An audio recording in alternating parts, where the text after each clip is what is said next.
Shitsureishimasu. Konnichiwa. Sensei no minasan sumimasen ga Uun Sensei. Watashi wa Kyoto Kurasuno Wildan desu.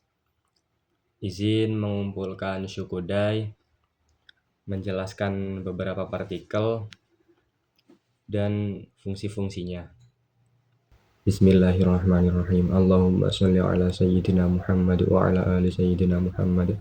Allahumma akhrijna min zulumatil wahni wa akrimna binuril fahmi waftah alaina bima'rifatil ilmi wa sahhil akhlaqna bil hilmi waj'alna mimman yastami'una al-qawla fayattabi'una ahsanah, amma ba'du. Yang pertama adalah partikel wa. Partikel ini untuk sebagai penanda subjek, untuk menunjukkan hal atau topik yang sedang dibahas dalam kalimat tersebut. Kita masuk ke dalam contohnya dulu. Contohnya di sini ada Watashi wa sensei desu. Watashi wa sensei desu. Nah, watashi di sini karena sambung dengan ya, dengan wa, maka watashi di sini menjadi subjek atau ia menjadi topik. Watashi wa sensei desu berarti saya adalah guru. Nah, dalam kalimat ini yang menjadi topik yang menjadi topik atau yang dibahas dalam kalimat ini adalah saya atau watashi, kalimat watashi ini. Karena ia merupakan sebuah subjek ditandai dengan adanya wa setelahnya. Kemudian selanjutnya ada partikel mo. Partikel mo ini merupakan partikel yang menunjukkan penanda inklusi. Apa itu inklusi? Inklusi merupakan suatu penanda tambahan. Ya, yang berarti kalau diartikan ke dalam kalimat sebagai contoh kalimatnya di sini Watashi wa sensei desu. Watashi wa sensei desu. Ari-san mo sensei desu. Nah, kalimat ini bertopik pada watashi. Kemudian dilanjut dari kalimat kedua, Ari-san mo sensei desu, berarti mo ini bisa berarti sama atau juga ataupun. Nah, dalam contoh kalimat ini kita mengartikannya sebagai juga. Jadinya watashi wa sensei desu, saya adalah seorang guru atau saya adalah guru. Kemudian Ari-san mo sensei desu, saudara Ari juga guru. Seperti itu. Bisa bermakna juga. Kemudian di contoh ini menunjukkan kalau guru bukan hanya watashi saja, bukan hanya saya saja, tetapi juga Ari-san juga merupakan guru. Seperti itu. Kemudian ada lagi mo yang berfungsi untuk atau bermakna selain juga, yaitu nani-nani pun. Nah, jadi contohnya ada di sini. Contoh pertanyaannya, contoh kalimatnya adalah Ashita doko e ikimasu ka?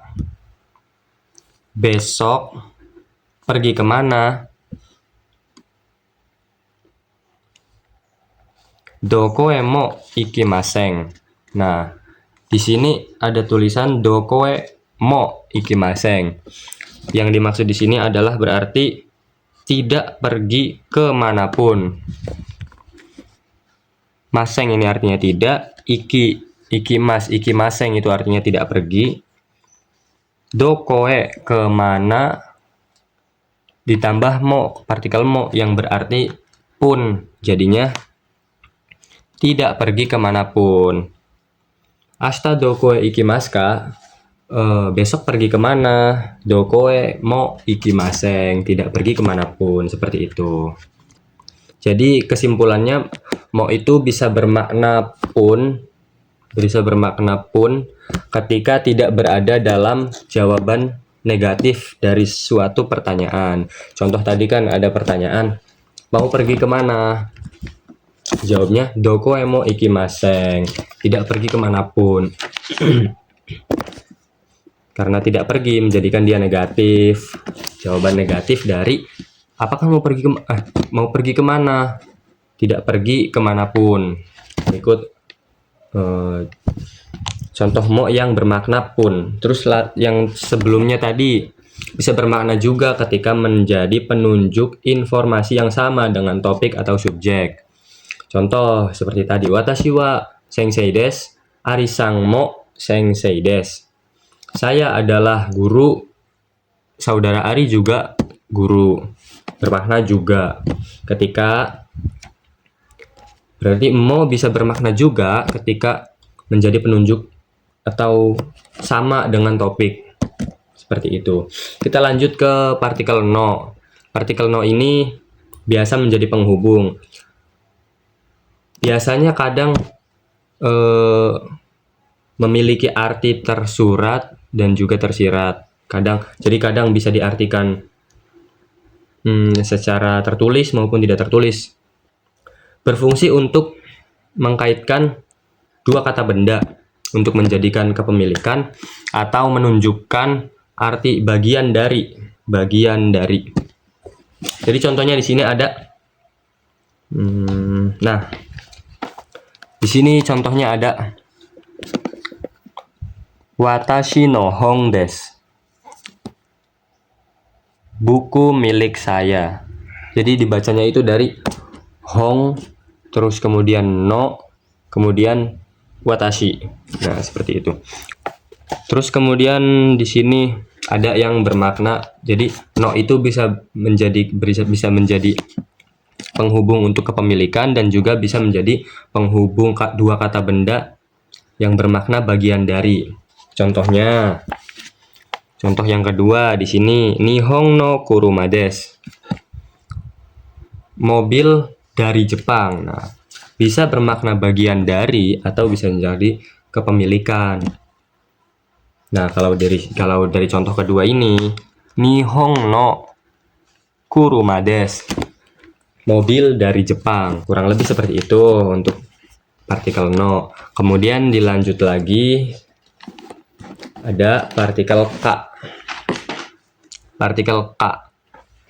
K ini biasanya sambung terhadap kata tanya, penanda untuk kata tanya. Contohnya di sini ada Oku ni wa dochira desu ka? Oku ni wa dochira desu ka? Dari negara mana? Kemudian dijawab Indonesia desu. Indonesia atau dari negara Indonesia, seperti itu. Partikel untuk kata tanya biasanya. Kemudian ada lagi contohnya sore wa nan desu ka? Sore wa nan desu ka itu apa? Kemudian dijawab oleh lawan bicaranya, kemudian dijawab kore wa hong desu. Ini adalah buku. Kemudian di sini ada setelah 4 tadi, berarti tadi ada wa, mo, no, kemudian tadi ka. Sekarang kita lanjut ke pembahasan ni. Nah, ni ini ia bisa mempunyai banyak arti. Ya, maksudnya seperti itu. Jadi dia bisa menjadi ciri untuk penanda waktu, untuk menjadi penanda penerima dari sesuatu barang, bisa menjadi penanda dari lokasi keberadaan benda. Ini untuk contoh yang keterangan partikel untuk menunjukkan waktu. Watashi wa kino kuji ni hatarakimashita.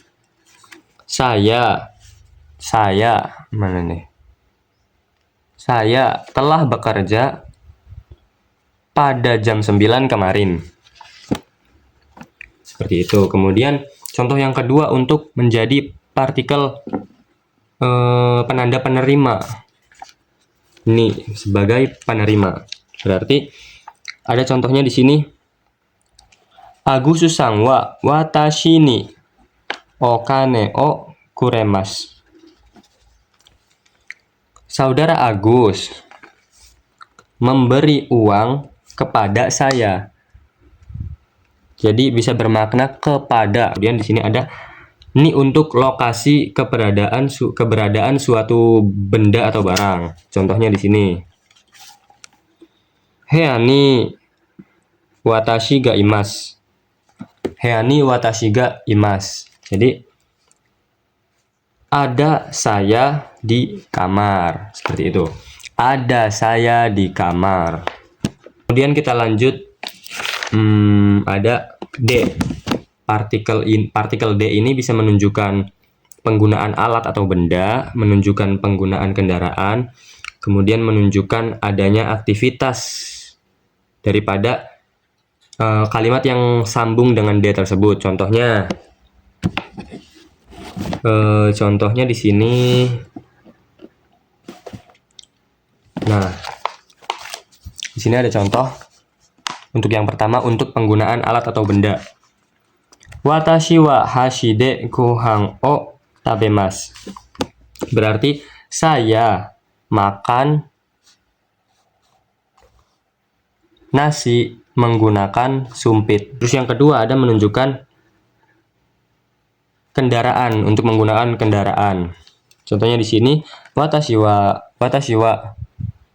kuruma de gakko e ikimasu. Saya pergi ke sekolah menggunakan mobil. Ada contohnya untuk partikel D sebagai menunjukkan adanya aktivitas di dalam tempat. Berarti dia bermakna di. Seperti ini tadi, cuman kalau ni itu untuk keberadaan suatu benda. Nah, kalau ini ada aktivitas di dalamnya. Contoh, ada aktivitas di dalamnya. Jadi, Agus-san wa hea de benkyou shimasu. Jadi bukan menggunakan hea ni benkyou shimasu, tapi Agus-san wa hea de benkyou shimasu.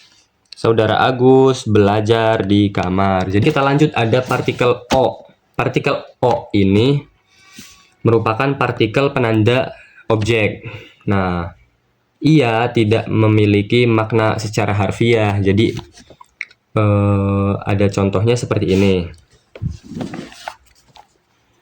Watashi wa gohan o tabemasu. Watashi wa gohan o tabemasu. Nah, saya memakan nasi. Dari contoh ini, dari contoh watashi wa gohan o tabemasu ini, gohan merupakan objek karena ditandai dengan adanya o yang bersambung dengan gohan tersebut. Kemudian kita berlanjut ke partikel ga sebagai partikel penegasan. Partikel ga ini tidak memiliki makna khusus. Contohnya yaitu watashi wa. Sini ada contohnya. Watashi wa karai ryori ga suki desu. Saya suka makanan pedas. Hai ijo desu. Domo arigatou gozaimasu. Wassalamualaikum warahmatullahi wabarakatuh.